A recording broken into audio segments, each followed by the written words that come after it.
সরকারের কাছে আবেদন জানাতে চাই। আমি আজকে জেলা শাসকের সঙ্গে বেলা 12টায় আমি যাব, এই বিষয়গুলি নিয়ে কথা বলব।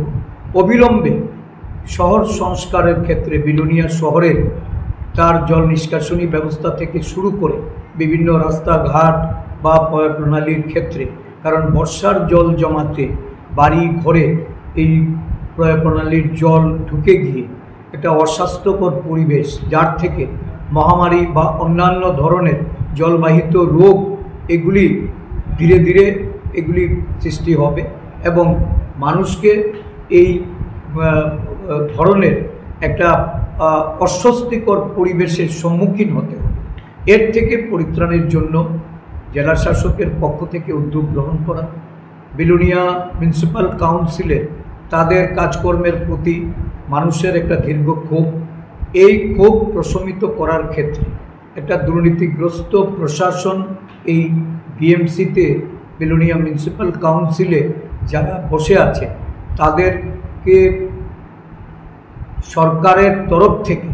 নির্দেশ প্রদান করে জনগণকে কিভাবে এর থেকে এই জলডুবি থেকে রক্ষা করা যায় এবং রাহতের জন্য যারা ক্ষতিগ্রস্ত হয়েছে প্রতিটি পরিবারে গিয়ে সার্ভে করে ক্ষতির পরিমাণ নির্ধারণ করে উপযুক্ত ক্ষতিপূরণ প্রদান করার জন্য, তাদের আর্থিক সহায়তা প্রদান করার জন্য। তাছাড়া এই ঋষ্যমুখের আমজাদনগর, সারাসীমা সহ এইদিকে বল্লার মুখ, আমাদের আশাপূর্ণা কালীবাড়ি, শঙ্কর মঠ, এই সমস্ত এলাকার মানুষ যাদের এই বর্ষার জল জমাতে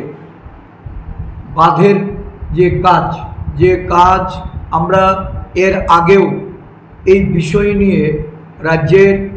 মুখ্য সচিবকে আমি জানিয়েছিলাম যে বাঁধের কাজ যেগুলি চলছে সেগুলি অত্যন্ত নিম্নমানের এবং এই বাঁধের কাজের ক্ষেত্রে স্লথ গতি। আজকে একটা বিরাট